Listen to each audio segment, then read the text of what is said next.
Peter Obi was the only politician who told Nigerians not to vote for him because he is an Igbo man. Peter Obi is that politician who does not bring ethnicity and religion when he's talking to Nigerians, because he wants everybody to feel like a Nigerian. And each time they want to attack Peter Obi, they will link him to be the most divisive and the most ethnic inclined politician. Nigerians, that is where we are, because they know they cannot fault him in any other area. They will then lay hold on ethnicity to start fighting Peter Obi. But if we can be sincere to ourselves, we know Peter Obi is the only politician who has tried his best to stay away from ethnicity and religion when it comes to, the way he ran his campaign. Take a look at this. Caesar, I'm extremely disappointed at David Umahi. Those are the kinds of statements I don't expect to hear from a senior government official. And, he's a man I tend to respect, because he's a hard-working individual. And, he knows his onions when it comes to engineering and Ministry of Works and roads constructions and things like that. So I have a lot of respect for him. But particularly, I felt offended by that statement, because I've said it on this program severally. I detest the dog whistling of an entire ethnic group in Nigeria. And let's call a spade what it is. It's becoming one too many that we want to consistently and continuously scapegoat the Igbo ethnic tribe in Nigeria, and it's unacceptable. It is unacceptable because there is a history of violence targeted at that group since 1953 in our country. Listen, Caesar, a meeting was held in Lagos, not necessarily a meeting, in Parliament. Anthony Nahoro moved a motion for the independence of Nigeria. The North opposed that motion, and at the train station, when they were going back to their constituency, they met a crowd that was essentially mocking them. They got back to the North. Chief Akintola led a tour across the North, to campaign essentially for the independence, to rally the North in support of Nigerian independence. Guess what happened after that? Riots broke out in northern parts of Nigeria, particularly in Kano, where over 240 Igbos were massacred. Were they the ones that demanded for Nigeria to have an independence at that time? In 1966, particularly in May, months before the Civil War happened, thousands of them were massacred across northern cities, and they had to flee to the east for safety, because thousands of them were indiscriminately killed for what they knew nothing about. Right? So let's not even talk about the Civil War and the hundreds of thousands that were massacred, and the fact that after 1970, this entire ethnic group had to start from the scratch again to begin to build their lives. And Caesar, look at what they have done since 1970. A group that left or started from nothing, went to Bauchi, went to Kano, went to Meduguri, went to Akure, went to Ogun State. And look what they have built in 40 years of hard work, grit, and no support from the federal government. Look what they have done from themselves. But what we consistently and continuously do is to signal hatred and violence against the group. And this thing has to stop. We can't continue a country. Listen, if you don't want a group of people to be a part, let them go then. I don't understand this. Every turn, there has to be an excuse to single out an ethnic group. I take a typical example. Just like the past elections, I heard people telling, how can the Obi, for instance, have scored 98% in certain states to the north? How can he have scored 90%? Muhammadu Buhari, under a PDP-led federal government, scored over 90% votes in 4 northern states. Go and check the result in Katsina. Go and check the result in Bauchi. Go and check the results in Jigawa. He scored over 90% in those states under the leadership of the PDP as the federal government. So it was okay for Buhari to score over 90% in his own core constituency, but something utterly went wrong when Obi did it in the southeast. This ethnic group have always been part of a nationalist political party and never really have ever built a regional movement. All the times they have supported a political party have been national political parties right from the NCNC. Yeah, true. They have a stakeholder in the PDP. They don't have a regional party in the sense that we had ACN in the southwest, in the sense that they had AMPP in the north. They did not have the behemoth of a regional political party. So where is all this hate coming from? Where is all this hate coming from? They tell you now, for instance, that they have a rabid mob who are harassing people on the internet because their candidate lost. We have very short memories.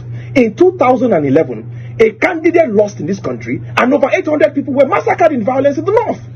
I so know this because I personally saved 11 core members and were hidden in my father's hotel in Kano. So what are we saying? 800 people were massacred because of the ambition of somebody in this country. And suddenly we are losing our minds because we are saying people are insulting you online and they're a rabid mob. Let us stop this. Let us stop this ethnic dog whistling. Let us stop this ethnic baiting.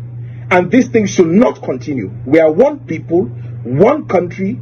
We from the southeast of Nigeria, anytime we travel, we either have to land in Lagos or Abuja. Has anybody thought about the economic implications of our landing in any of these two sites? One, we fly with 23 kg times 2 plus 8 kg hand luggage. When we come into Lagos, we then have to go to the local airport. And the local airport will tell us that we are only allowed 20 kg. Do the mathematics for yourself and see how much extra we pay to be in Lagos. Most of the time when we land, we have to stay in a hotel in Lagos. We spend money. Some of us will have to book 2-3 rooms at minimum 35,000 to 45,000 a night. If you do the mathematics times 3 rooms, you will find out how much 45,000 times 3 is, plus the extra money we pay for hand luggage. And then, on top of that, we still have to fly domestic flights. If we come back with our 4 children minimum, so wife, husband, 4 children, 6, then we pay 158,000 naira to fly from Lagos to Port Harcourt or to Enugu. Do the mathematics. All this goes into the economy of Lagos or Abuja. How much then comes into the economy of the Southeast from the money we have suffered and made? That is not the end of it. When we fly into Port Harcourt, we then have the challenge of going from Port Harcourt to Owerri or to Aba or to Onitsha. We are faced with over 56, I counted it, from Port Harcourt to to Owerri, I counted 56 checkpoints. And at each of these checkpoints, we have to conceal our luggages, remove the tag, do something. Most of them, we pay an average of 500 naira to 1,000 naira bribe to be able to go across this place. For doing nothing, for just being a citizen of Nigeria. Some places, when you get there, there are like 7 checkpoints. You have the police, you have the army, you have the red beret people, I don't know what sort of special police that is. You have the VEO, you have the vehicle license people, you have the road safety corps, you even have one group that was between River State and Imo State and Owerri. They are dressed like kidnappers. They have their shrine in the middle of the road and they have knives on them, and then they stop you and demand money. I don't know what to call that one. When I inquired, they are one sort of vigilante group within the River State axis. This is the challenge we face. If you then commit a capital crime of going from Lagos to the east by road, you are guaranteed to spend an average 8 to 10 hours, be harassed by the thousands of police checkpoints before you get to Onitsha or Enugu. So when people talk about airpeace, just wearing Isiago, do they understand that even the airpeace himself, who happens to be an Igbo man, runs his business from Lagos, probably again from Abuja? He doesn't run his business from the east. So we from the east have to pay. We go through pain and suffering just to land in Lagos or Abuja. Do the mathematics of what I've told you. You will see that an average Igbo man that flies from London, before he gets to the southeast into his house, he would have spent close to 600 pounds just to fly into Nigeria and get into his house. So when these people, when these haters and these bigots talk on people like Reno and all the rest of them, talk rubbish about Isiago, let us be very careful. Because the pain that we go through in the southeast, none of you go through it. You do not understand our pain. So somebody's running his private business, but you now want to tell him how the dress code for his staff. Sometimes I don't think you guys really understand what it means to be Igbo in that country called Nigeria. You do not. And it is very painful that some educated, so-called educated people are in this saga. I've read numerous nonsensical comments on Twitter and all the rest, led by this recalcitrant called Reno. But having said that, all I would appeal to airpeace is to remember that Tinubu has an airport. We would equally want to fly, land in Enugu or any of the airports in the southeast and go into our houses without having to pay all the amount of money I mentioned. My friend stayed in a service apartment somewhere in Lagos, and he paid 150,000 a night. Just landing in Lagos, 150,000 for service apartment. Then the next morning he has to pay all his local flights to get down to the east. Sometimes you people don't understand the pain of being Igbo. And besides, Isiago is not even a traditional attire that a woman in Igbo land should wear. Isiago is meant for the men. The women go with their two-piece wrapper or any other type of wear. What if he decides to give them two-piece wrapper? What will happen? What will happen? If you guys are so angry, why don't you set up your own airport and even your own plane or airline and dress any way you want, as long as the price is cheap, as long as the price is okay. The Igbo man will patronize you. The Igbo people we don't hate you. We don't hate anybody. We patronize every business as long as the satisfaction, the customer service is there. What is this hate all about? Somebody would ask, what is this hate all about? You guys should just wear the thinking cap of maturity. If we want to be a nation, let us be a nation. If you guys hate us so much, why are you even struggling to keep us in Nigeria? Why? Why don't you then let the Southeast go? And let us compare records in the next 10, 20 years. Who will be more developed and who will be more advanced? What is all this hate all about? You don't like a people, but you want to be in the same country with them. You seize their property. Look at the nonsense comment made by Nwike, talking about how he dealt with the Igbos. And all of you kept quiet. You enjoy this hatred and wickedness and evil against the people who have done nothing to you, apart from being Nigerians.